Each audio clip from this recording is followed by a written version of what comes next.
Hello students, आज हम लोग इंडियन इकोनॉमी पढ़ने जा रहे हैं। एक्चुअली लोग बोलते हैं इकोनॉमिक्स इकोनॉमिक्स, हम लोग इकोनॉमिक्स नहीं पढ़ते हैं।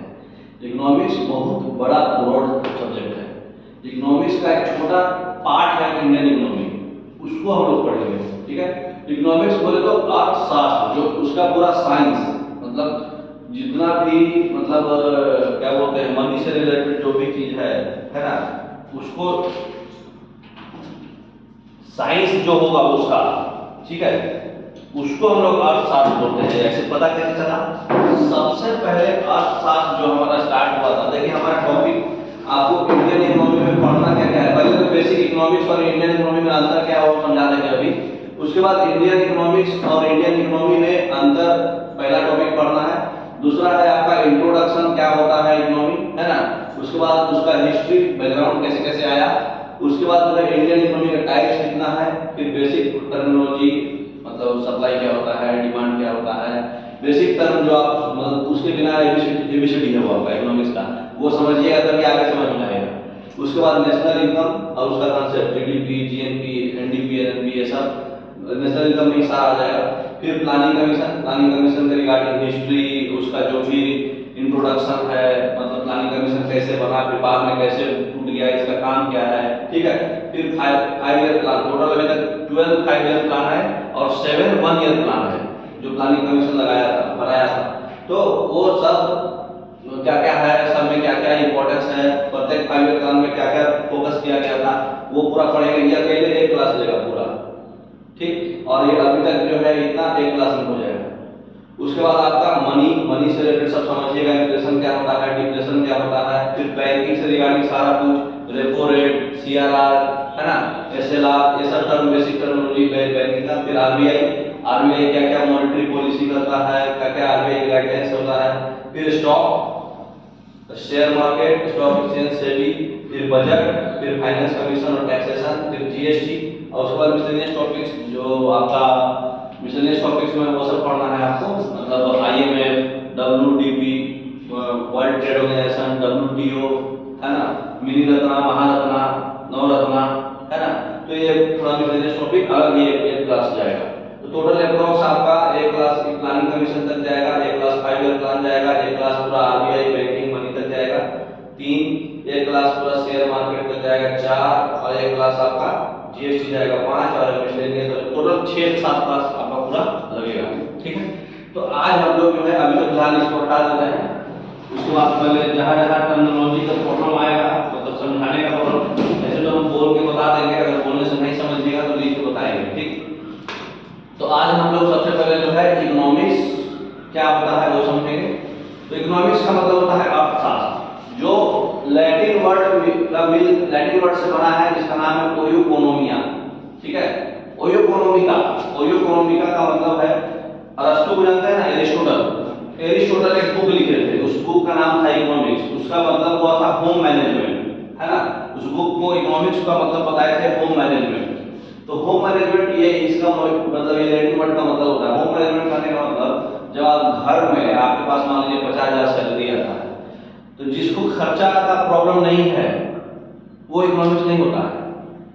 जब आप प्लान कर रहे हैं कि हमको कैसे सेविंग करना है, कितना परसेंट सेविंग करना है, कितना परसेंट कहाँ लगाना है, जैसे 20 दिन तक में जैसे सैलरी आया, 5 दिन तक में आपका कोई इकोनॉमिक्स नहीं काम होगा, दारू पीजिएगा, ऐश कीजिएगा, जो भी करना है कीजिएगा। लेकिन 5 दिन के बाद आपका बजट गड़बड़ाने लगेगा तो अपना इकोनॉमिक्स लगाइएगा, तो उसको बोलते हैं इकोनॉमिक्स, है ना। जो आप दिमाग लगा करके जो इन्वेस्टमेंट कर रहे हैं, सेविंग कर रहे हैं, प्लानिंग कर रहे हैं, वो इकोनॉमिक्स होता है, ठीक है। तो इसको सबसे पहले कौन बताए थे? अर्थशास्त्र। अर्थशास्त्र बुक में लिखा गया था, इसमें थोड़ा बहुत लगाना पड़ेगा।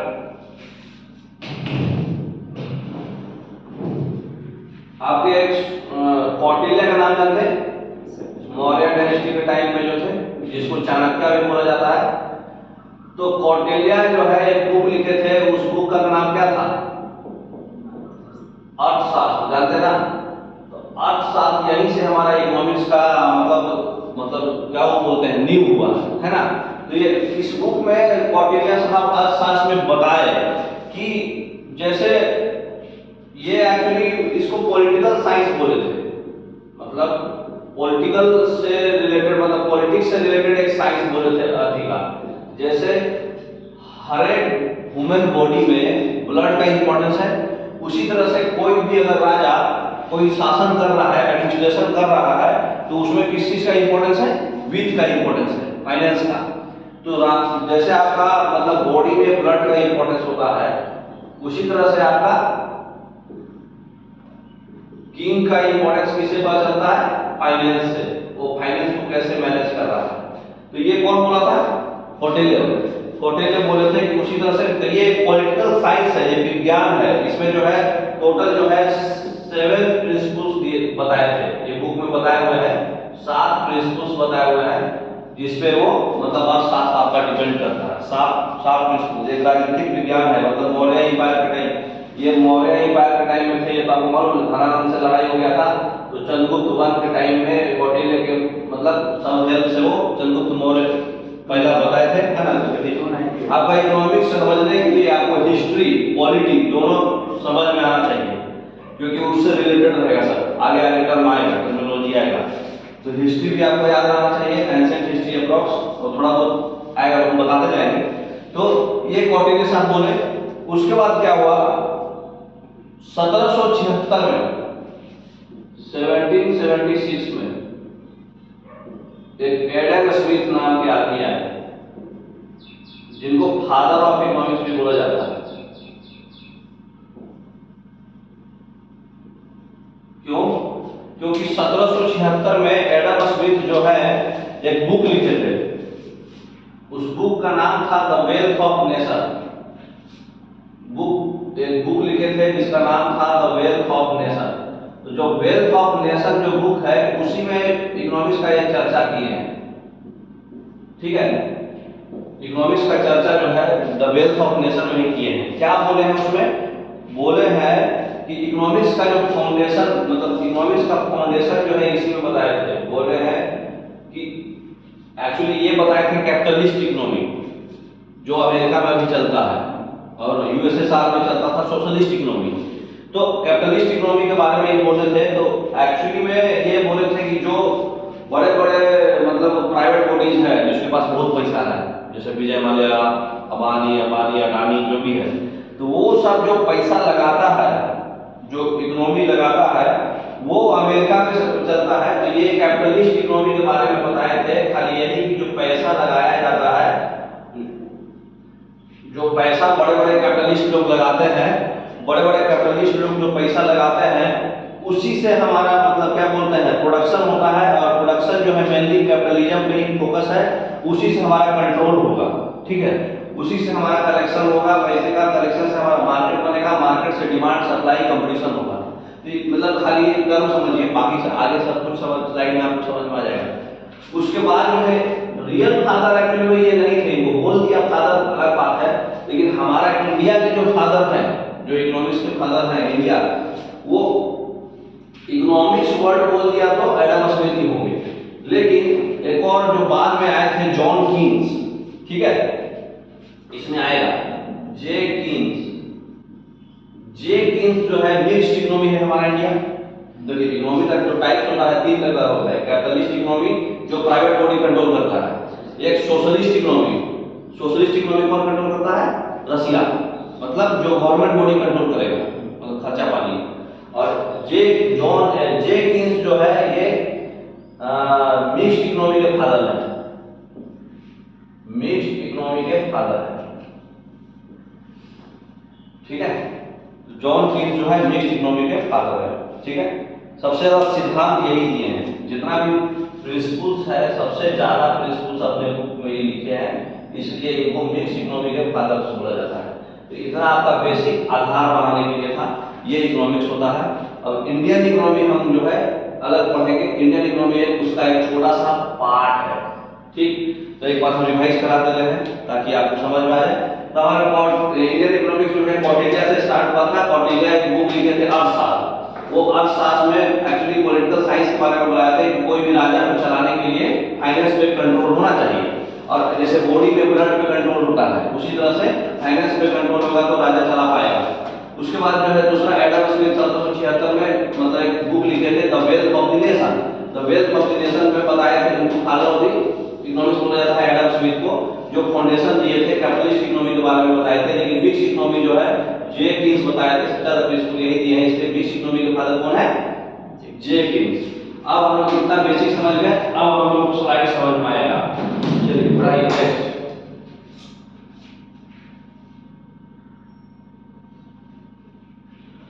देखिए कौन है?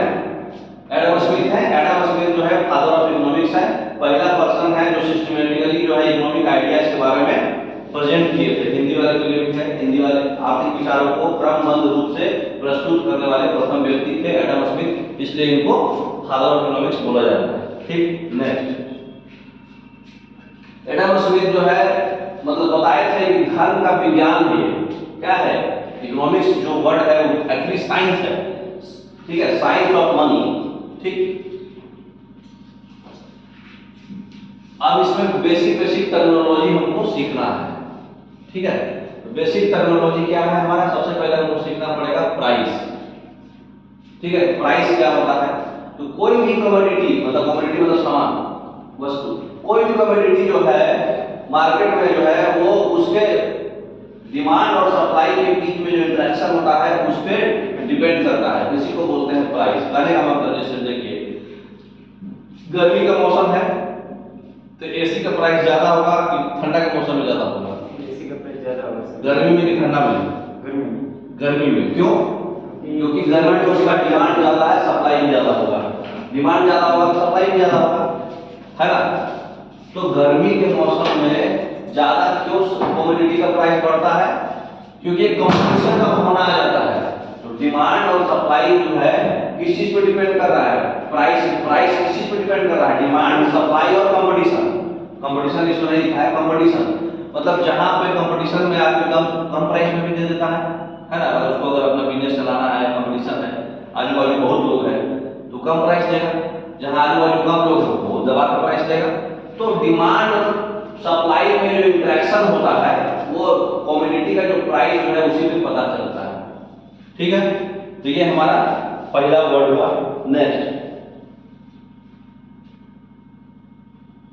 नेक्स्ट वर्ड है मार्केट। मार्केट मतलब किस एक एरिया जिसमें बायर्स और सेलर जो है एक दूसरे से कांटेक्ट में आते हैं कोई भी सामान को खरीदने और बेचने के रिगार्डिंग, है ना? इस बार तो फिर हम कमोडिटी को जो है local market, regional market, national market, international market बता सकते हैं। तो मतलब कोई भी सामान, ऐसा एरिया जहां पे हम सामान को खरीद रहे हैं या फिर सामान को बेच रहे हैं, मतलब दोनों के बीच में, बायर्स और सेलर्स के बीच में इंटरेक्शन हो रहा है, इसको हम लोग उस एरिया को क्या बोलते हैं? मार्केट। और डिपेंड करता है कि लोकल मार्केट है कि रीजनल है कि नेशनल है कि इंटरनेशनल है ना? तो हिंदी में भी लिखा हुआ है, पढ़ने वाले पढ़ सकते हैं, है ना? नेक्स्ट, अब समझना है आपको वस्तु किसको बोलते हैं। जैसे एग्जांपल, कमोडिटी वैसा आइटम होता है जो उत्पन्न किया जाता है बेचने के लिए। जैसे अगर आप घर में सब्जी लगा रहे हैं, घर में आपका बगीचा है, बैगन उगा दिए, भिंडी उगा दिए, वो आपका वस्तु नहीं हुआ। लेकिन अगर उसको बेचने के पर्पस से किए तो फिर वो क्या हो जाएगा? खुद के कंजप्शन के लिए कर रहे हैं तो वो वस्तु नहीं है। अगर उसको बेचना है उसके लिए हम प्रोडक्शन कर रहे हैं तो फिर क्या हो जाएगा? वस्तु हो जाएगा। तो जैसे वेजिटेबल्स अगर कोई कंज्यूमर अपने कंजप्शन के लिए लगाएगा तो कमोडिटी नहीं होगा, लेकिन जो वेजिटेबल जो है फार्मर्स अगर लगा रहा है मार्केट में वो कमोडिटी में होगा। समझ में आ रहा है? हां, नेक्स्ट, डिमांड हमें पता है।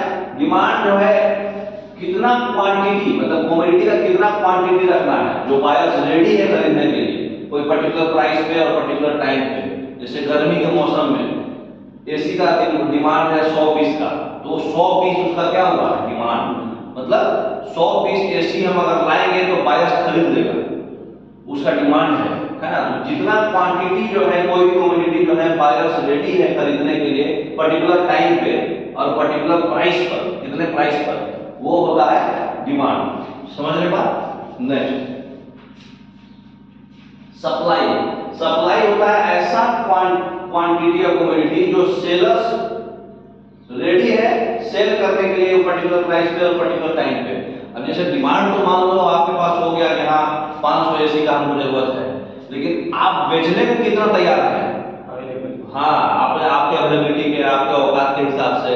तो एक पर्टिकुलर प्राइस पे और पर्टिकुलर टाइम पे जितना आप बेचने को तैयार है वो कितना क्वांटिटी, वो क्वांटिटी क्या कहलाएगा, सप्लाई। तो खरीदने वाला होता है डिमांड और बेचने वाला में सप्लाई। समझ रहे बात? नेक्स्ट अब देखिए इकोनॉमिक्स क्या होता है। इकोनॉमी और इकोनॉमिक्स में अंतर होता है, ठीक। इकोनॉमी एक एक्टिविटी है, सेट ऑफ एक्टिविटी, जैसे प्रोडक्शन हो रहा है, माने कोई भी चीज आप उत्पन्न कर रहे हैं, है ना, उत्पादन कर रहे हैं, कंजप्शन हो रहा है उसका डिस्ट्रीब्यूशन हो रहा है, एलोकेशन हो रहा है।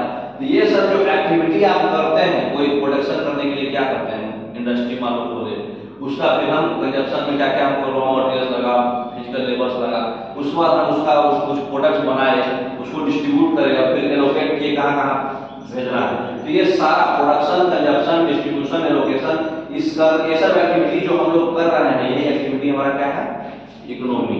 साइंस नहीं, साइंस इकोनॉमिक्स हो जाएगा, हमको सिर्फ इंडियन इकोनॉमी पढ़ना है। अर्थशास्त्र में देखो इकोनॉमिक जो है पूरा बुक है, लेकिन इकोनॉमिक खाली इतना कुछ है, समझ में आ रहा है, इतना ब्रॉड सेंस है इकोनॉमिक्स, लेकिन इकोनॉमी छोटा है। हम जो एक्टिविटी कर रहे हैं वो इकोनॉमी है, इकोनॉमिक्स पूरा साइंस है उससे रिलेटेड, ठीक है, समझ में आ रहा। तो कोई भी एक्टिविटी जो कर रहे हैं प्रोडक्शन के लिए, कंजप्शन के लिए, पैसा के लिए, प्रोडक्शन, कंजप्शन, डिस्ट्रीब्यूशन और एलोकेशन, यही चार एक्टिविटी करेंगे हम, जिसको बोलते हैं इकोनॉमी, ठीक है। नेक्स्ट यहाँ पे थोड़ा गलती हो गया है, ये इकोनॉमी होगा, ठीक है, यहाँ पे क्या हो जाएगा, इकोनॉमी, ये थोड़ा सुधार लीजिएगा, ये गलत बना दिया है, ठीक है, ये इकोनॉमी है। तो इकोनॉमी जैसे यहाँ पे अर्थव्यवस्था होगा, अर्थशास्त्र नहीं, अर्थव्यवस्था और इकोनॉमी। तो ये तीन टाइप का होता है, डेवलप, क्या बोलते हैं, डेवलपिंग और मतलब हाफ डेवलप, मतलब पूरा डेवलप नहीं, ठीक है। तो विकसित अर्थव्यवस्था, अर्ध विकसित और विकासशील अर्थव्यवस्था, ठीक है। नेक्स्ट तो ये देखिए पढ़िए, सबके बारे में से पढ़ेंगे हम। तो पहला है डेवलप इकोनॉमी। डेवलप इकोनॉमी किसको बोलते हैं समझना है, ठीक है, इंग्लिश में भी है आगे। तो विकसित देश, विकसित देश किसको बोलते हैं, जिसका पर पर्सन जो इनकम है वो अधिक है ना, और देश के जो डोमेस्टिक जो प्रोडक्शन हो रहा है, टोटल डोमेस्टिक प्रोडक्शन का जो लेवल है स्टैंडर्ड, वो जो है मतलब टेक्निकली मतलब उसके स्टैंडर्ड ऑफ लिविंग से हाई है। स्टैंडर्ड ऑफ लिविंग का जो भी आपका पर्सनल जो संचालनात्मक विकास हो रहा है वो अच्छा है, जनसंख्या कम है, बेरोजगारी कम है, तो अनएम्प्लॉयमेंट कम है, पॉपुलेशन कम है। जैसे मान लीजिए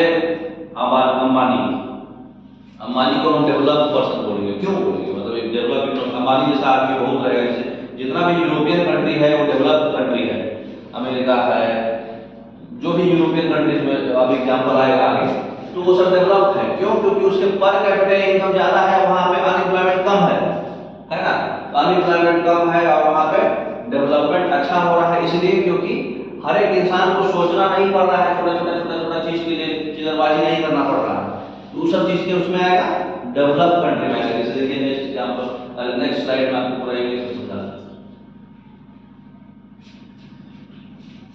जैसे देखिए डेवलप इकोनॉमी का फीचर्स क्या रहेगा, वो सोशली और इकोनॉमिकली एडवांस रहेंगे, चिल्लरबंदी नहीं करेंगे हर चीज के लिए, है ना, क्योंकि उनका इनकम इस लेवल का है, वो अपना स्टैंडर्ड ऑफ लिविंग के साथ साथ इन्वेस्टमेंट भी कर ले रहे हैं, उनको ज्यादा सोचना नहीं पड़ रहा है, डेवलप हो चुके हैं, ठीक है।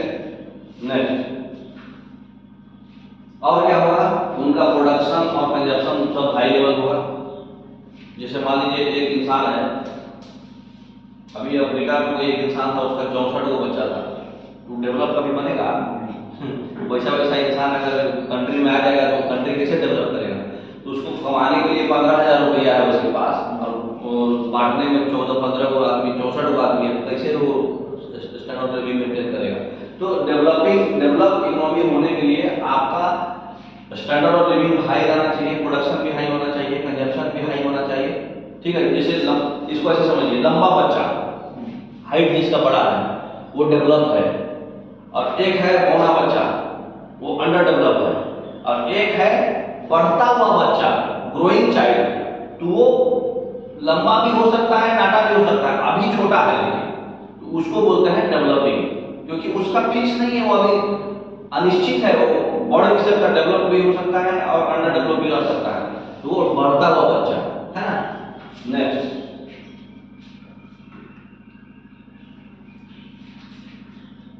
तो फीचर्स क्या क्या होगा, हाई लेवल ऑफ इनकम होगा, पर कैपिटा इनकम भी हाई होगा उसका, नेशनल इनकम भी हाई होगा। पर कैपिटा इनकम मतलब टोटल नेशनल इनकम बटा पॉपुलेशन है ना। और high level of savings investment भी होगा है ना। सब डेवलप इकोनॉमी का क्या है, लक्षण है। नेक्स्ट,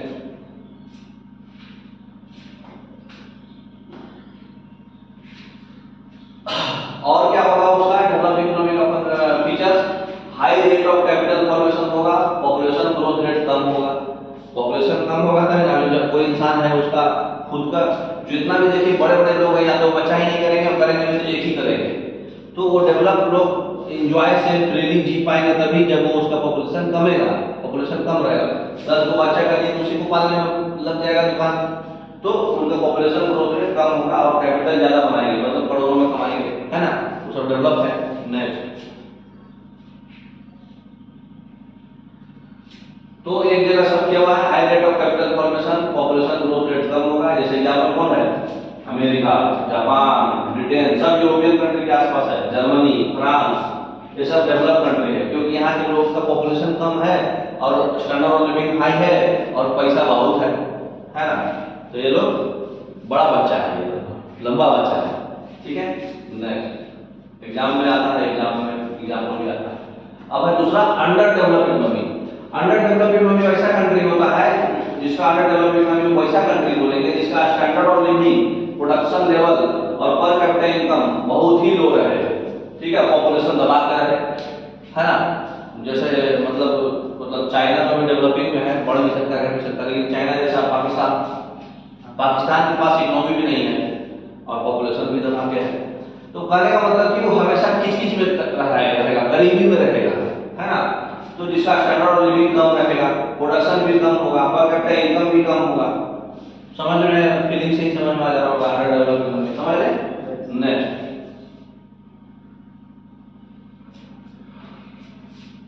तो अंडर डेवलप्ड इकोनॉमी का कैसा मतलब स्पेसिफिकेशन होगा, सोशियली और इकोनॉमिकली दोनों बैकवर्ड होगा वो, है कि नहीं, प्रोडक्शन और कंजप्शन दोनों कम होगा है ना। नेक्स्ट, उनका नेशनल इनकम भी कम होगा, पर कैपिटल इनकम भी कम होगा और कैपिटल भी कम बनाएंगे वो है ना, और पॉपुलेशन दबा के होगा। नेक्स्ट, देखिए हाई पॉपुलेशन ग्रोथ रेट होगा और एग्रीकल्चर पे ज्यादा डिपेंडेंट रहेंगे, साक्षरता बहुत ही कम रहेगा, अनएम्प्लॉयमेंट भी बहुत ही कम रहेगा, ज्यादा रहेगा, अनएम्प्लॉयमेंट बहुत ज्यादा होगा, एम्प्लॉयमेंट कम होगा। युगांडा, बुरुंडी, नामीबिया, ये सब कौन है, जो अनडेवलप्ड है, हाँ ये सब अनडेवलप्ड है। इसको समझने के लिए एक क्राइटेरिया बनाया गया है, एग्रीकल्चर, इंडस्ट्री और सर्विस, ठीक है, एग्रीकल्चर, इंडस्ट्री और सर्विस, ये चीज से देखिए कोई भी सिविलाइजेशन आप पढ़े थे, सिंधु घाटी सभ्यता हो चाहे मेसोपोटामिया सभ्यता हो, कोई ना कोई रिवर के किनारे बसा हुआ है। तो रिवर के किनारे बसा हुआ है तो वो रिवर से रिलेटेड क्या है, तो क्यों रिवर के किनारे बसा है, क्योंकि वो लोग पहले अंडर डेवलप थे और अंडर डेवलप लोगों का एग्रीकल्चर ज्यादा रहेगा, एग्रीकल्चर पे ही उनका लाइवलीहुड डिपेंड करेगा। तो रिवर के किनारे इसलिए बसे हुए थे वो लोग, सिंधु घाटी सभ्यता, इंडस वैली सिविलाइजेशन और जो भी मेसोपोटामिया, लोथल जो भी है, पूरे हर एक लोग कोई रिवर के किनारे बसे हुए थे, क्योंकि रिवर से उनको क्या मिल रहा है, एग्रीकल्चर का सोर्स मिल रहा है, मिनरल्स मिल रहा है ना, एग्रीकल्चर स्टार्ट कर दिए हैं। तो जो आदमी, तीन चीज से पता चलता है कि वो डेवलप है कि डेवलपिंग है कि अंडर डेवलप है, एग्रीकल्चर, सर्विस और इंडस्ट्री, तीन सेक्टर है हमारा। अगर एग्रीकल्चर सेक्टर में ज्यादा है बाकी में कम है तो वो अंडर डेवलप है, अगर बैलेंस में है तो वो डेवलपिंग में है, अगर सर्विस सेक्टर ज्यादा है बाकी एग्रीकल्चर मिनिमम है तो वो डेवलप्ड है, समझ गए। नेक्स्ट, अब आ जाइए डेवलपिंग इकोनॉमी। डेवलपिंग इकोनॉमी किसको बोलते हैं, कुछ इकोनॉमी ऐसा भी होता है जिनका मतलब ना ही वो अनडेवलप, मतलब कुछ कैरेक्टरिस्टिक अंडर डेवलप का भी होगा और कुछ कैरेक्टरिस्टिक ऐसा पॉसिबिलिटी होगा कि वो डेवलप हो सकता है, ठीक है। ऐसे लोग बोलते हैं जैसे इंडिया, चाइना, ब्राजील, मतलब ये बढ़ता हुआ बच्चा, ग्रोइंग चाइल्ड, अभी फिलहाल अंडर डेवलप है, मतलब अभी फिलहाल वो उसके पास पॉपुलेशन ज्यादा है और इकोनॉमी इकोनॉमी में वो मतलब सब लोग गरीबी है, लेकिन इसके पास पोटेंशियल है उसको कोप कर लेने का और उससे बढ़ जाने का। तो पोटेंशियल अगर ज्यादा है तो वो डेवलपिंग होगा, मतलब ग्रोइंग चाइल्ड जैसे मान लीजिए 12-13 साल का बच्चा है, उसका हाइट कम है लेकिन पता है कि अगर ये ध्यान देगा, अच्छे से खाना पीना खाएगा, कॉम्प्लान पिएगा तो बढ़ेगा। तो वो ग्रोइंग चाइल्ड है, मतलब इसका पॉसिबिलिटीज है कि वो डेवलप हो जाएगा, पोटेंशियल है इसमें, तो वो डेवलपिंग होगा। जैसे इंडिया, चाइना और ब्राजील है ना, एग्जांपल भी याद रखना आपको। नेक्स्ट अब आ जाइए काइंड्स ऑफ इकोनॉमी। हम आपको बताए थे कि कैपिटलिस्ट इकोनॉमी एक होता है, वो अर्थशास्त्र के टाइम में सब कैपिटलिस्ट इकोनॉमी ही चल रहा था। तो कैपिटलिस्ट इकोनॉमी होता क्या है, प्रॉफिट मोटिव होता है, डोमिनेंसी वहां प्रॉफिट मोटिव होता है, और प्रोडक्शन जो भी होगा उसका ओनरशिप कौन करेगा, प्राइवेट बॉडी, जो बड़ा बड़ा कैपिटलिस्ट लोग रहेगा। तो बड़ा बड़ा कैपिटलिस्ट लोग प्रोडक्शन करेगा और प्रॉफिट मोटिव रहेगा, तो वो कैपिटलिस्ट इकोनॉमी होगा। जैसे हमारा अमेरिका क्या है, कैपिटलिस्ट इकोनॉमी है। पहले यूएसएसआर था, वो सोशलिस्ट इकोनॉमी था। सोशलिस्ट इकोनॉमी जैसे इसका उल्टा, वो किसके अंदर में रहेगा, गवर्नमेंट ओनरशिप, प्रॉफिट ओरिएंटेड नहीं रहेगा। जैसे कहने का मतलब टिकट का पैसा फिक्स है, अब वो गाड़ी भरे चाहे गाड़ी ना भरे वही टाइम पे निकल जाएगा वो, और टिकट का फेयर भी उतना ही रहेगा, है ना। तो ये क्या है, सोशलिस्ट इकोनॉमी है, क्योंकि ये गवर्नमेंट कंट्रोल कर ली है, फिक्स अमाउंट कर दी है। लेकिन वो अगर नॉन प्रॉफिटेबल होगा तो कोई प्राइवेट बॉडी करेगा, नहीं करेगा। लेकिन इसलिए अभी धीरे धीरे जो है वो इंडिया जो है मिक्स इकोनॉमी से कैपिटलिस्ट इकोनॉमी की तरफ फोकस कर रहा है, इसलिए ज्यादा चीज प्राइवेटाइजेशन पे फोकस कर रहा है। क्यों, जैसे देखिए अब तत्काल टिकट कटवाते हैं, उसके बाद जब और कुछ बचा लेता है प्रीमियम तत्काल बनवाता है पैसा बढ़ाने के लिए, मतलब एज पर मतलब जिसका डिमांड ज्यादा हो रहा है पैसा बढ़ा दे रहा है। तो वो चीज किस चीज में आ रहा है, प्रॉफिट पे, तो वो चीज आपका कैपिटलिस्ट मिक्स हो रहा है। लेकिन जो पैसेंजर ट्रेन है, गाड़ी भरे धनाधन जाएगा, वो पैसा लगेगा जितना अपना डीजल लगाएगा जो भी है। तो ये सब चीजें क्या हो रहा है, सोशलिस्ट इकोनॉमी है, सामाजिक, है ना। तो सोशलिस्ट इकोनॉमी में प्रोडक्शन जो है प्राइवेट ओनरशिप पे रहेगा और उसमें प्रॉफिट मोटिव नहीं रहेगा, है ना। मतलब सर्विस देना है, मतलब हमको हेल्प करना है, वो मोटिव से रहेगा। तो जो सोशलिस्ट इकोनॉमी होगा वो गवर्नमेंट के कंट्रोल में रहेगा, जो कैपिटलिस्ट इकोनॉमी होगा वो प्राइवेट में होगा, प्रॉफिट ओरिएंटेड रहेगा। समझ रहे हैं बात। नेक्स्ट अब आ जाइए मिक्स इकोनॉमी। मिक्स इकोनॉमी में पब्लिक प्राइवेट पार्टनरशिप में रहेगा, है ना, दोनों साइड बाय साइड एग्जिस्ट करेगा, है ना। तो इंडिया हमारा मिक्स इकोनॉमी है, और मिक्स इकोनॉमी का फादर कौन है, हाँ जेकिंस। नेक्स्ट बताएगा। तो मिक्स्ड इकोनॉमी जो है कैपिटलिस्ट और स्टेट मतलब सोशलिस्ट, है ना, दोनों के कॉम्बिनेशन है, ठीक है। सोशलिस्ट इकोनॉमी का एग्जांपल क्या है, यूएसएसआर, है ना। नेक्स्ट मिक्स्ड इकोनॉमी जो होता है ये जॉन मेनार्ड कीन्स, वही जेम्स कीन्स बताए थे, इसलिए इनको मिक्स्ड इकोनॉमी के फादर बोला जाता है, ठीक है। मिक्स्ड इकोनॉमी जो है ये सजेस्ट किए थे कि हर एक चीज आप मतलब प्रॉफिटेबल मोड में नहीं जा सकते हैं, उससे रिस्पांसिबिलिटी कम जाएगा, दुर्घटना घटेगा। जैसे ट्रेन से आप समझ सकते हैं, रेल से। नेक्स्ट अब हम लोग रेलवे एम्प्लॉई हैं तो रेलवे से ही समझा सकते हैं। इंडियन इकोनॉमी जो है हमारा मिक्स्ड इकोनॉमी है ना। नेक्स्ट अब आ जाइए इकोनॉमी का एरिया कहाँ है, ठीक है। तो हमारा 3 सेक्टर है इसमें, प्राइमरी सेक्टर, सेकेंडरी सेक्टर और टर्शियरी सेक्टर, ठीक है। नेक्स्ट अब सबको हमको समझना है कि प्रत्येक सेक्टर में क्या क्या है, ठीक है।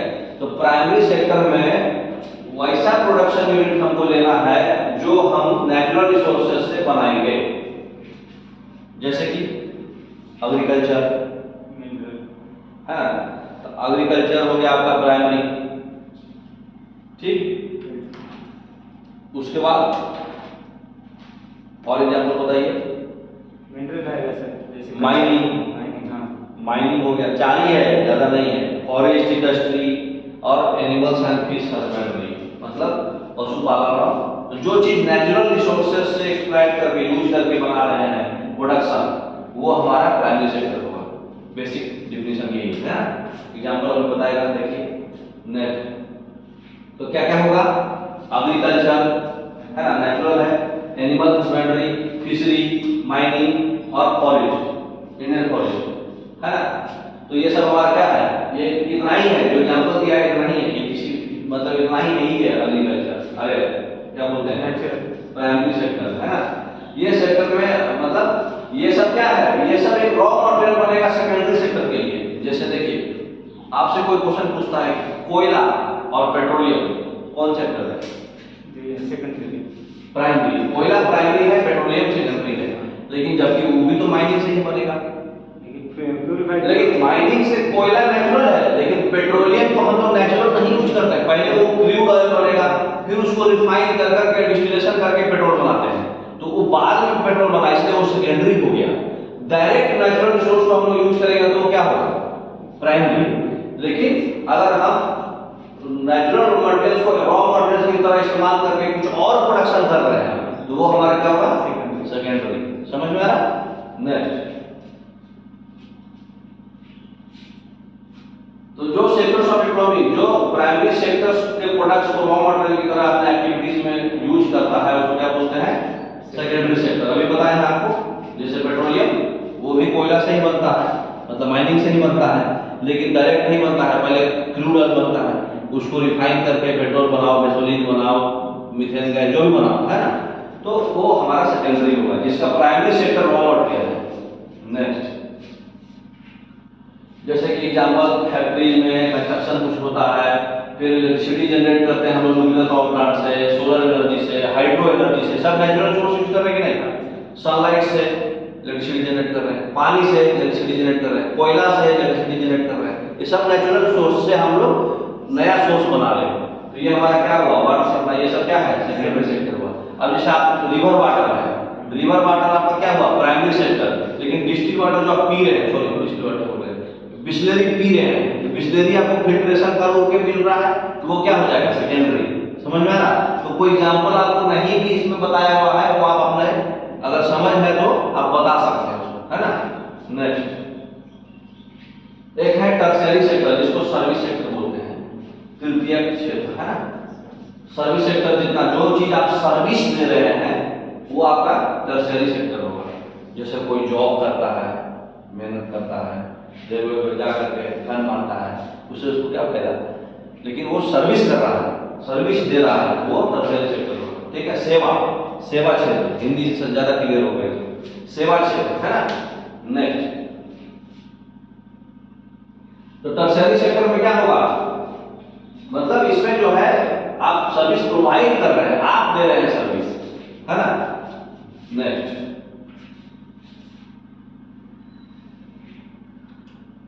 तो इसका क्या क्या एग्जांपल है, 7 है इसमें, टोटल कितना है आपका 7, 3, 10 और 4, 14। तो प्राइमरी सेक्टर में कितना था, 4। कौन कौन, एग्रीकल्चर, माइनिंग, फॉरेस्ट और पशुपालन जो भी है, मछली पालन जो भी है, 4 हो गया। सेकेंडरी सेक्टर में था 3, एनर्जी, वाटर सप्लाई और मैन्युफैक्चरिंग इंडस्ट्री, और एक और इंडस्ट्री मतलब जो न्यूक्लियर पावर प्लांट और ये सब है ना, तो वो इंडस्ट्री, तो उसका 3 हो गया। इसमें 7 है, कौन कौन है, transport, rail transport, water transport, highway है ना, air transport, education, school college जो भी है, बैंकिंग 3 हो गया, इंश्योरेंस 4 हो गया, होटल्स, अब देखिए घर है, government buildings, finance, medicals, tourism, ये सब है टोटल, है ना। 1, 2, 3, 4, 5, 6, 7, ये सब उसमें सब है, मतलब मेनली मेन 7 है। ठीक है, tourism, medical, hotels, government administration, finance, मतलब जिसमें आप सर्विस दे रहे हैं। जैसे होटल्स है, अब होटल जाते हैं तो झाड़ू मारते हैं क्या, नहीं मारते ना, वो मारता है, आप वो सर्विस दे रहा है। अब जैसे आप फोन कर दिए, भाई 2 कप चाय बोल देना, पैसा लेता है लेकिन सर्विस पहले देता है, ये रूम क्लीन करवा देना, तो ये सब चीजें जो है। जैसे मेडिकल्स है, मेडिकल में पहले सर्विस दिया जाता है, उसको कुछ कट फट गया तो पहले वो बैंडेज बनाएगा, पैसा लेगा, अलग चीज है, लेकिन आपको सर्विस दे रहा है। ठीक है, ट्रांसपोर्टेशन है, तो क्या हो रहा है, आपको कहीं से कहीं लेके जा रहा है, सर्विस दे रहा है आपको, तो ये सब चीजें आप फीलिंग से बता सकते हैं। इंश्योरेंस है, आप कहीं कुछ हुआ तो आपको इंश्योरेंस क्या करेगा, सर्विस दे रहा है। तो ये सब चीजें आप बिना मतलब एग्जाम्पल याद में नहीं है तो अगर आप बेसिक उसका डेफिनेशन समझे हैं तो क्या हो जाएगा, आप बता सकते हैं। ठीक है, नेक्स्ट रेस्टोरेंट क्या होगा, सर्विस दे रहा है, वो आपका क्या होता है। तो अब हमारे को समझना है नेशनल इनकम, ये मेन टॉपिक है, उतना आपका बेस था। ठीक है, नेशनल इनकम जो है इंपॉर्टेंट मीन्स ऑफ जो भी ह्यूमन नीड्स है उसको मीट करने के लिए, कोप करने के लिए इनकम हमको जरूरी है ना। तो जो पर्सन जो रिसीव करता है कुछ भी प्रोडक्शन में काम करता है उससे जो रिसीव करता है वो इनकम है। जैसे आप महीना दिन खटिएगा तो आपको लाख दिन सैलरी आएगा, वो आपका इनकम है। तो आप अपने ह्यूमन नीड्स को मीट करने के लिए खटे, प्रोडक्शन में कुछ कंट्रीब्यूशन दिए, तो प्रोडक्शन प्रोसेस में जो कंट्रीब्यूशन देंगे वो आपका इनकम होगा। आप अपने नीड्स के फुलफिल के लिए कर रहे हैं तो आपका इनकम होगा। जब डेफिनेशन टू दी पॉइंट डाला हुआ है सर। नेक्स्ट, तो नेशनल इनकम जो होता है क्या क्या होता है, total value of final goods and services जो सिटीजन्स ऑफ नेशन प्रोड्यूस कर रहा है एक फाइनेंशियल ईयर में, उस कंट्री का उसका नेशनल इनकम होता है। या तो आप गुड्स दे रहे हैं या तो सर्विसेज दे रहे हैं, वही चीज दीजिएगा ना, मतलब रॉ मटेरियल्स बना के दीजिएगा उसको मैन्युफैक्चरिंग इंडस्ट्री सबसे, या फिर कोई सर्विस प्रोवाइड कीजिएगा तो आपको पैसा मिलेगा। तो जो total value of final goods and service produce हो रहा है, जो सिटीजन्स प्रोड्यूस करके दे रहा है, एक फाइनेंशियल ईयर में उसका नेशनल इनकम कहलाता है ना। नेक्स्ट, तो नेशनल इनकम देखिए, एक नोबेल प्राइज विनर है, उनका नाम है साइमन पजनेस। ये नेशनल इनकम अकाउंटिंग के फादर है, मतलब नेशनल इनकम ये मेजरमेंट किए थे, मान मतलब वो क्या किए थे, वो पता किए थे कितना पैसा, हाँ मेजरमेंट है ना। तो नेशनल इनकम अकाउंटिंग के लिए इनको नोबेल प्राइज मिला था, और ये कौन आदमी है, साइमन पजनेस। तो ये नाम भी आपको याद रखना है, एग्जाम में आते रहता है। तो नेशनल इनकम पता करने के लिए साइमन पजनेस को उनके फादर उनको नोबेल प्राइज भी दिया गया है। ठीक है, तो दादा भाई नौरोजी सबसे पहले आदमी है जो नेशनल इनकम बताए थे और पर कैपिटा बताए थे। कौन से बुक में, poverty and unBritish rule in India 1868। दादा भाई नौरोजी जो बुक लिखे थे कब लिखे थे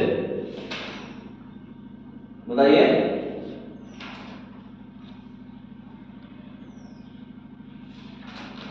लंदन में ही लिख दिया था ना जी।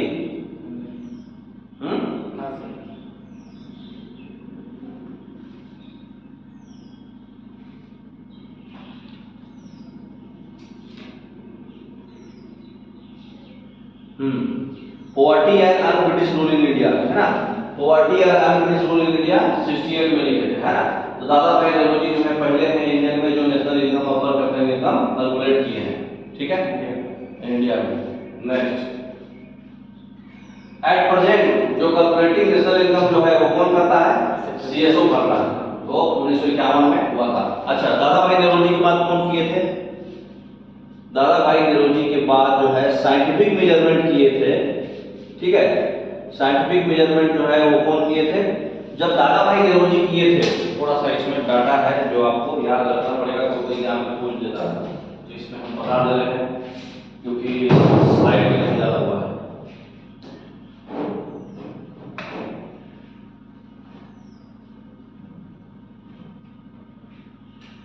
तो दादा भाई नौरोजी जो है नेशनल इनकम बताए थे 1868 में।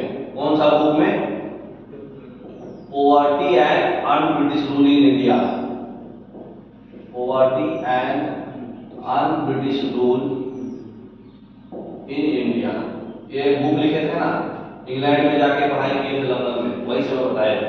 तो उसमें बताए थे कौन से साल का बताए थे, वो 1 साल का। उस समय नेशनल इनकम बताए थे 340 करोड़ पर ईयर। कितना था, 340 करोड़ बताए थे पर ईयर, मतलब 1 साल में, उस साल फाइनेंशियल ईयर में। और ये क्या था, नेशनल इनकम था, ये एनआई, ये इनका नेशनल इनकम था। ठीक है, और पर कैपिटा इनकम 20 रुपया, 20 रुपया इनका पर कैपिटा इनकम था, मतलब एक इंडिविजुअल इनकम। ये बताया था दादा भाई नौरोजी सबसे पहले। क्या हुआ, हाँ आप बताइए।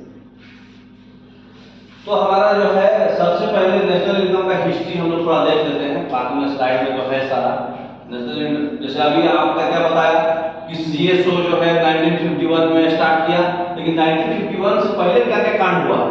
आखिर सीएसओ बना तो भाई कुछ हुआ होगा, कुछ तो आग लगी होगी, बिना चिंगारी का आग कैसे लग जाएगा? तो चिंगारी कहाँ से आया? तो हमारा दादा भाई नेहरू से चिंगारी आया। दादा भाई नेहरू जो है सबसे पहले नेशनल इनकम को मेजरमेंट किए, लेकिन वो अभी हम लोग सब कुछ क्या पढ़ रहे हैं? National income. तो नेशनल इनकम का हम लोग अभी क्या पढ़ रहे हैं? हिस्ट्री। उसके रिगार्डिंग क्या चीज? मेजरमेंट के रिगार्डिंग, है ना? तो मेजरमेंट में सबसे पहले साइंटिफिक मेजरमेंट नहीं हुआ। नेशनल इनकम ऐसे ही जो है अपने बुक में बताए थे, poverty and unBritish rule in India में बताए थे दादा भाई नेहरू जी कि भाई जो 1868 में नेशनल इनकम जो था 340 करोड़ था, लंदन में ये बुक लिखे थे। उसके बाद per capita income on average बताई 20 रुपया। ठीक, फिर पहला साइंटिफिक मेजरमेंट जो है बीके आरके भी राव किए 1926 से 1930 के बीच में। तो वो बताए कि जो उनकी एक बुक लिखे थे national income in British India, उस समय ब्रिटिश काल चल रहा था ना, तो national income in British India, उसमें बताया था कि पर कैपिटा इनकम जो है हमारा 76 रुपया है। ठीक है, उसके बाद जो है जब वो आए तो बहुत सारे इकोनॉमिक्स साइंटिस्ट आए। ठीक है, तो बहुत सारे इकोनॉमिक्स साइंटिस्ट आए। इकोनॉमिक्स साइंटिस्ट के बाद में और एक कमेटी बनाए। ठीक है, तो बाद में इकोनॉमिक्स साइंटिस्ट आए, इकोनॉमिक्स भी और साइंटिस्ट भी, समझ में आ रहा है? वर्ड सही समझिए, उसी से बहुत सारा फिजिकल मीनिंग ऑटोमेटिक निकल जा रहा है। तो वो जो है दो सिस्टम लगाए। ठीक है, पहला सिस्टम लगाए production caste system. Production caste system मतलब प्रोडक्शन के हिसाब से प्रणाली। ठीक है, मतलब इसको हिंदी में क्या बोलेंगे बताइए? कास्ट हिंदी में क्या बोलेंगे? उत्पादन लागत प्रणाली। तो हिंदी में भी, हिंदी से ज्यादा समझ में आ जाता है आदमी को। तो ये क्या है? उत्पादन लागत। हाँ, उत्पादन लागत प्रणाली। ठीक है, उत्पादन लागत प्रणाली से इकोनॉमिक्स साइंटिस्ट लोग, एक्सपर्ट लोग जो है इससे पकड़ लिए। और दूसरा इनकम एक्सपोर्ट, मतलब हमारा कितना इनकम जो है एक्सपोर्ट हो रहा है, इसका इनकम एक्सपोर्ट सिस्टम। दो सिस्टम लगाए, दो सिस्टम से वो पता किए कि मतलब हमारा जो है मतलब नेशनल इनकम जो है हम मेजरमेंट कर सकते हैं। ठीक है, उसको क्या बोलेंगे? आय निर्गत। हिंदी में क्या बोलेंगे? हाँ, आय निर्गत प्रणाली।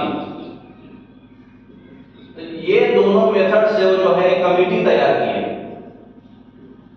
ये दोनों मतलब बेस हमारा बेस जो है ये दोनों सिस्टम रखे हैं, जितना प्रोडक्शन हो रहा है और कितना इनकम एक्सपोर्ट हो रहा है, उससे एक कमेटी बनाए। उस कमेटी का नाम रखा गया एनआईसी। क्या रखा गया? एनआईसी का मतलब, एनआईसी का फुल फॉर्म क्या होगा? National income committee. तो नेशनल इनकम कमेटी बनाए। नेशनल इनकम कमेटी जो बनाए उसके चेयरमैन बनाए, उसके जो चेयरमैन थे पीसी महालनोबिस, नाम सुने हैं? पीसी महालनोबिस का नाम सुने हैं? तो इसके जो चेयरमैन थे इस एनआईसी के चेयरमैन कौन है? पीसी महालनोबिस। हाँ, पीसी महालनोबिस। तो पीसी महालनोबिस चेयरमैन बने और साथ में दो मेंबर भी बने। दो मेंबर कौन कौन थे? देखो जो आपको ऑलरेडी पता है बीके आर के भी राव थे, और एक थे गढ़वी, नाम सुने हैं?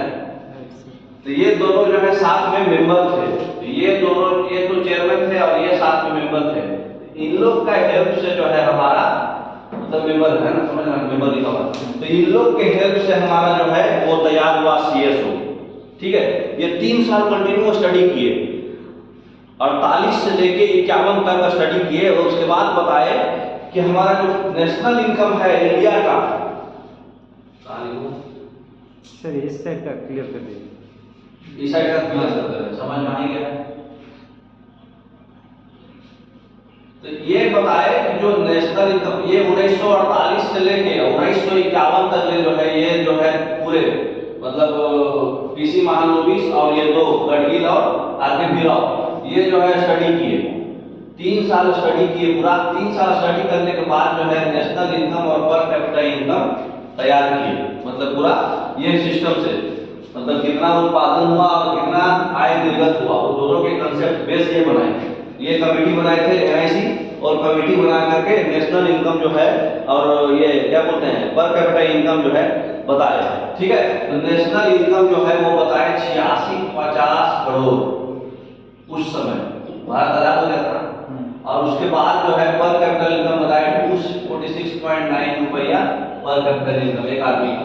इसी के बाद जो है सीएसओ बनता है, इसके बाद जो है सीएसओ तैयार होता है, सेंट्रल स्टैटिस्टिकल ऑफिस। अभी हम लोग दिखाए ये सीएसओ जो है नेशनल इनकम अकाउंट करता है, मतलब नेशनल इनकम मेजरमेंट करता है। तो हमारा नेशनल इनकम कौन मेजरमेंट करता है? सीएसओ।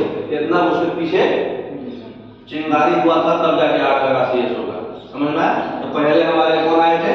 दादा भाई नौरोजी। उसके बाद बीके आरके राव, दोनों अपना अपना बुक में बताए। उसके बाद फिर वो तीन इकोनॉमिस्ट मिल के एक कमेटी बनाए एनआईसी बनाने के बाद फिर सीएसओ आया। समझ में आया? पूरा चीज समझ में आ गया? ठीक है, आप स्टार्ट कीजिए वो स्लाइड। तो हमारा नेशनल इनकम कैलकुलेट करने जो है कौन करता है? सेंट्रल स्टैटिस्टिक ऑफिस सीएसओ, जो मई 1951 में आया। देखिए 1951 में आया ना, 48 से 51 लोग मेहनत किए थे। 1868 में हमारे दादा भाई नौरोजी बुक लिखे थे पॉवर्टी एंड नॉन इंडिया, उसमें वो बताए थे। ठीक, उसके बाद दूसरे एक और बुक लिखे बीके राव कौन बुक लिखे? वो पहला साइंटिफिक मेजरमेंट किए बीके राव। ठीक है, वो दादा भाई नौरोजी साइंटिफिक मेजरमेंट नहीं किए थे। तो बीके राव जो है national income in British India, national income in British India लिखे। और उसके बाद फिर फाइनली ये वो एनआईसी बना, कमेटी बना। कमेटी बनने के बाद फिर जो है में बना था, वही अभी नेशनल इनकम मेजरमेंट करता है। ठीक है, नेक्स्ट कैलकुलेट करता है। तो नेशनल इनकम कैलकुलेट करने का देखिए क्या क्या करता है। पहले फैक्टर कॉस्ट और इनकम मेथड से करता है, दूसरा प्रोडक्शन मेथड से करता है, और तीसरा एक्सपेंडिचर मेथड से करता है। वो लोग क्या किए थे? खाली ये लगाए थे, ये फैक्टर कॉस्ट लगाए थे, और लास्ट क्या किए थे? जो एक्सपोर्ट हो रहा है उसे किए थे। अब ये तीन मेथड से करता है, फैक्टर कॉस्ट या इनकम मेथड, प्रोडक्शन मेथड और एक्सपेंडिचर मेथड। देखिए क्या क्या है। नेक्स्ट,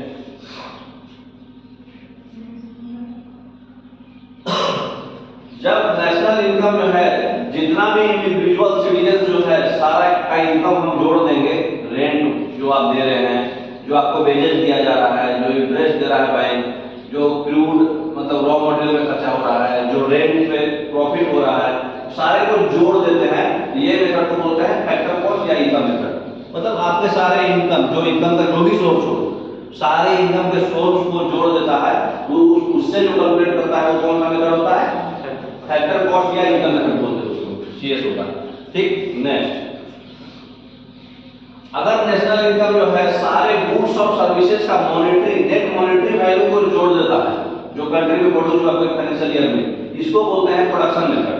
मतलब जो इंडस्ट्री से जो भी गुड्स बना और जो भी सर्विस प्रोवाइड हो रहा है, रेलवे ट्रांसपोर्ट जो भी है, सारा सर्विस और सारा गुड्स, सारे फाइनल गुड्स और सर्विस का जो मॉनेटरी वैल्यू है उसको जोड़ दिया, उससे भी निकल जाएगा, उससे भी तो इनकम निकल जाएगा ना इंडिया का। तो वो प्रोडक्शन मेथड होता है। और तीसरा मेथड क्या होता है? जो भी इंडिया सिटीजन जो खर्चा किया, एक्सपेंडिचर किया एक साल में, वो फाइनल वो मेथड से एक्सपेंडिचर मेथड से नेशनल इनकम निकलेगा। तो जो ब्लैक मनी है यही इसमें नहीं निकल पाता है।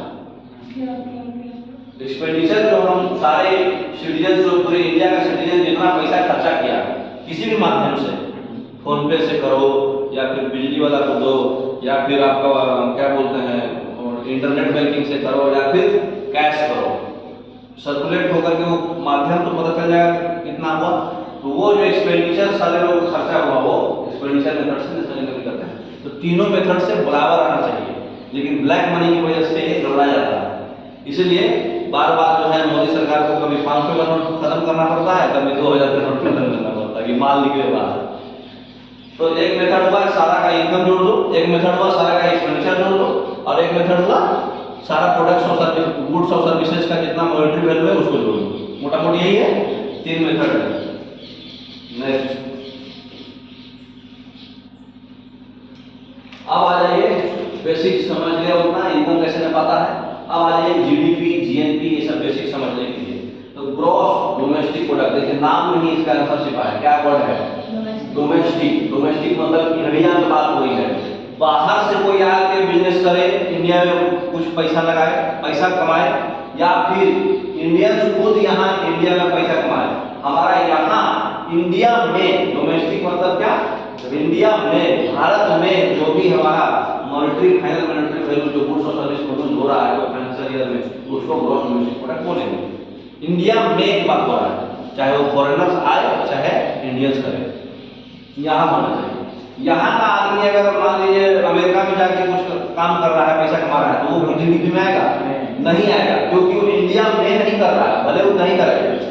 ठीक है, तो यहाँ पे डोमेस्टिक प्रोडक्ट बोले तो क्या हो रहा है, इंडिया में कितना प्रोडक्ट बन रहा है और सर्विस हो रहा है। ठीक है, उसका मॉनेटरी वैल्यू।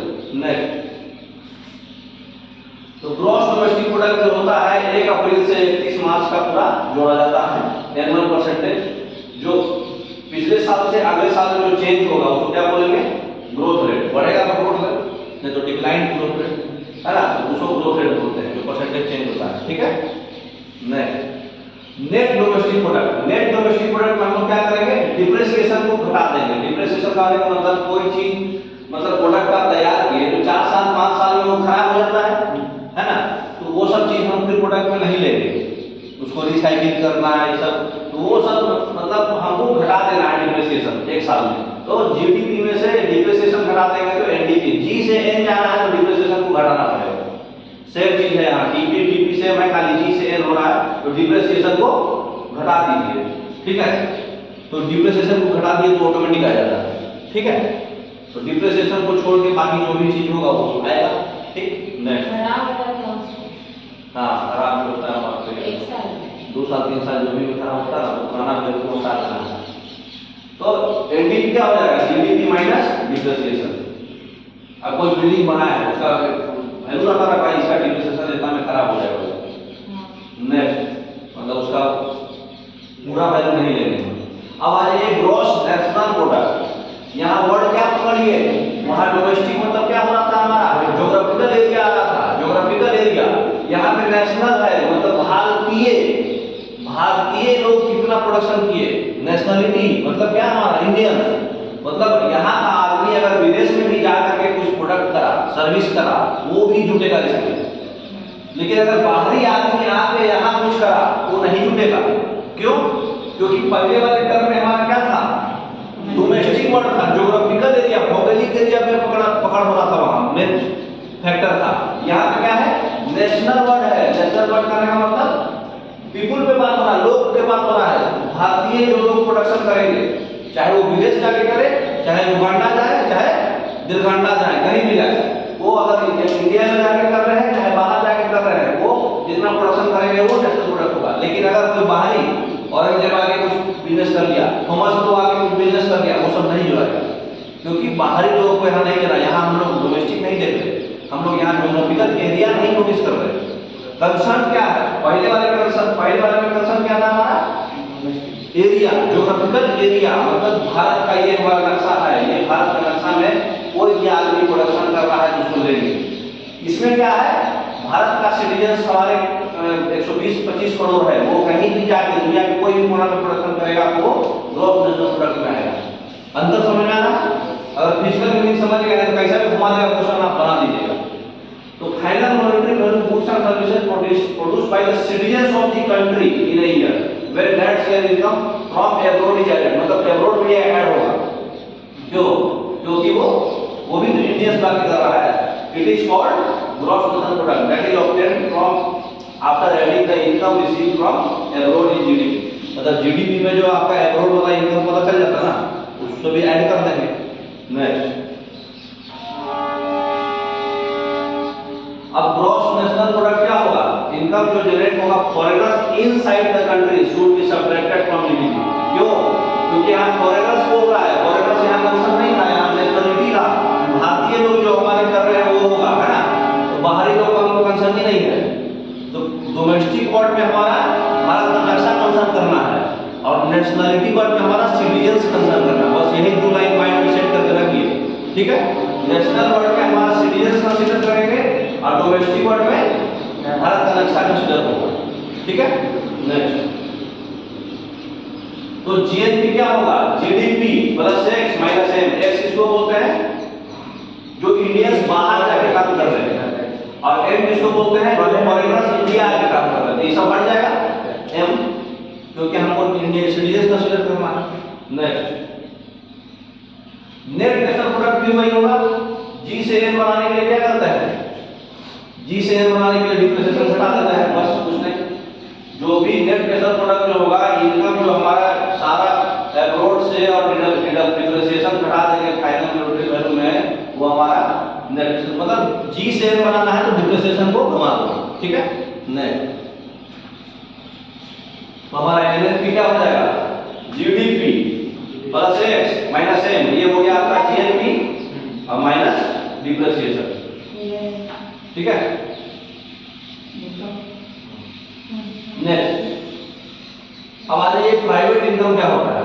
प्राइवेट इनकम वैसा इनकम जो सारा इनकम जो प्राइवेट इंटरप्राइजेज काम कर रहा है और हाउस होल्ड सेक्टर और नेट जो पेमेंट हो रहा है with for benefits receive from the government and the rest of the ऊपर कीजिए वर्ल्ड।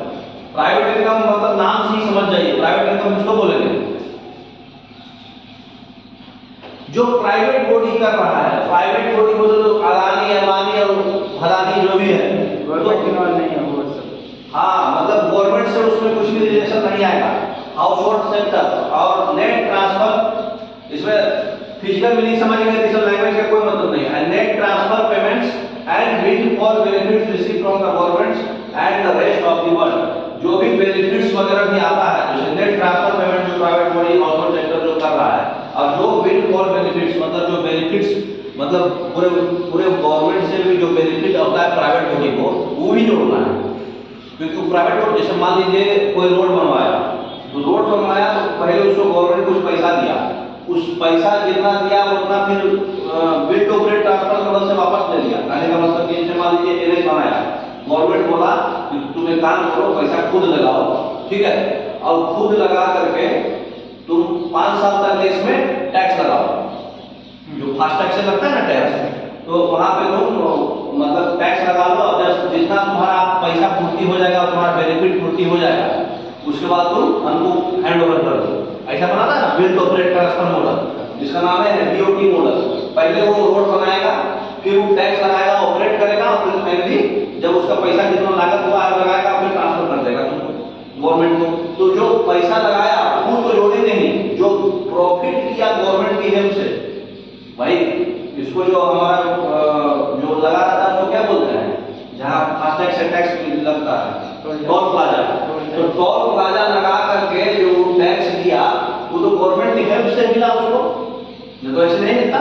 लेकिन वो भी प्राइवेट इनकम नहीं आएगा, क्योंकि वो खुद का बना के अपना बेनिफिट लिया ना। तो जो गवर्नमेंट के हेल्प से विंड फॉल बेनिफिट, उसी वैसा ही एग्जांपल से हम आपको बता रहे हैं। विंड फॉल बेनिफिट्स वही है, wind fall benefits receive from the government and the rest of the world. वो बेनिफिट और अपना जो प्राइवेट एंटरप्राइजेज जो इनकम अर्न किया खुद से, वो सारा जो है प्राइवेट इनकम होता है, ठीक है। नेक्स्ट, तो प्राइवेट इनकम जो है मतलब ध्यान दीजिएगा, नेशनल इनकम जो है मतलब income includes income earn by public and private. तो नेशनल इनकम में क्या होता है, पब्लिक सेक्टर और प्राइवेट सेक्टर दोनों का लेते हैं, क्योंकि हमारा क्या है नेशनल वर्ड है। नेशनल मतलब सिटीजन ऑफ इंडिया, वो आदमी प्राइवेट रहे पब्लिक रहे मतलब नहीं है, सिटीजन होना चाहिए वो, है ना। तो उसमें पब्लिक और प्राइवेट दोनों होगा, ठीक है। नेक्स्ट, तो देखिए हिंदी में शुद्ध भाषा समझाया है। निजी आय बराबर शुद्ध घरेलू उत्पाद से निजी क्षेत्र को प्राप्त साधन आय, मतलब अपने घर से हाउस होल्ड, जैसे मान लीजिए कोई आदमी खेती बाड़ी किया, तो खुद हाउस घरेलू हाउस होल्ड से जो उत्पाद किया, प्रोडक्शन किया निजी क्षेत्र में अपना प्राइवेट एरिया में, वो जो उसका इनकम है वो, प्लस नेशनल लीज पर ब्याज, मतलब तुम्हारा जो लोन लिया, लोन किसी को दिया उस पे जो उसको ब्याज मिला, प्लस विदेशी से साधन आया, विदेश लोगों से जो भी उसको आय मिला, मतलब क्या बोलते हैं साधन का इंग्लिश समझते हैं क्या?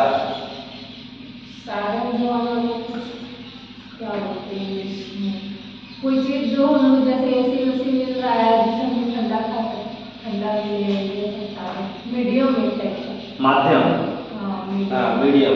तो वो विदेशी माध्यम से जो आया, जो सरकार से प्राप्त जो शुद्ध भुगतान मिला उसको, और जो भी विश्व से प्राप्त शुद्ध हस्तांतरित भुगतान मिला, ये सब जो है उसका निजी आय है।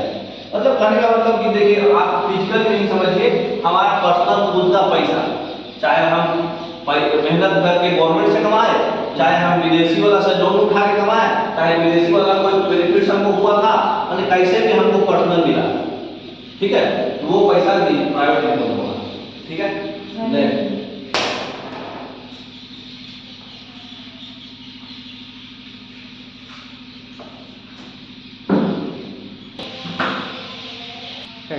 नेक्स्ट इनकम है हमारा कौन सा, पर्सनल इनकम। तो पर्सनल इनकम कौन होगा, जो हमारा इंडिविजुअल और हमारा फैमिली है ना, फैमिली भी जो हमारे पर्सनल इनकम आएगा ना, अगर कंबाइंड मतलब सम्मिलित परिवार है, लड़ाई झगड़ा नहीं हुआ है तो लड़ाई झगड़ा नहीं हुआ है तो जो इंडिविजुअल से जो इनकम हो रहा है और जो फैमिली यूनिट जो सारा सोर्स है ना, कोई फाइनेंशियल ईयर में, हाँ टैक्स पेमेंट से पहले वाला, टैक्स घटा के जो इनकम है वो इनकम नहीं पूरा है ना, हाँ वो पर्सनल इनकम कहलाएगा। डिफिनीशन समझ लीजिएगा कैसा भी हिसाब नहीं।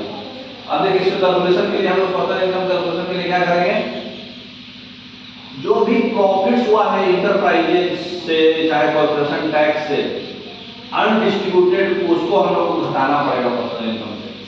कैलकुलेशन के लिए जो भी हमारा जो आप कमाए हैं पैसा और कॉर्पोरेशन टैक्स वगैरह जो दिए हैं वो घटा दीजिएगा, क्योंकि वो तो गवर्नमेंट ले लिया ना आपसे, वो तो गवर्नमेंट ले लिया, तो वो हम पर्सनल इनकम से घटा देंगे, है ना। आपका इनकम पर्सनल इनकम टैक्स नहीं, कॉर्पोरेशन वाला tax. Personal income is less than personal,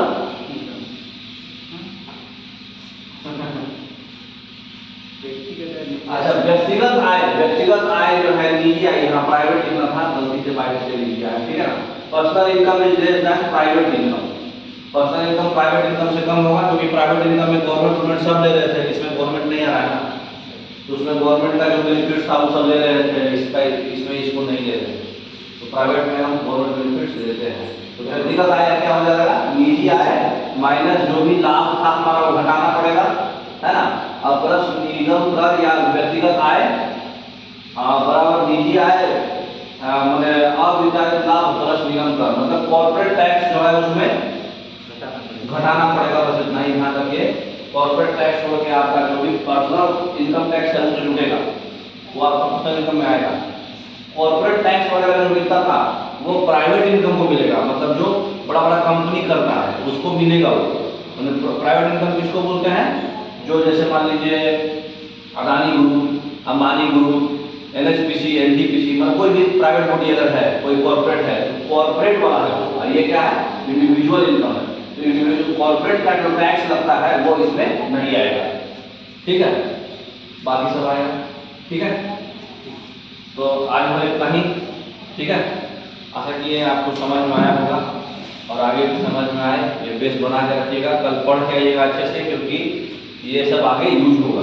okay, thank you.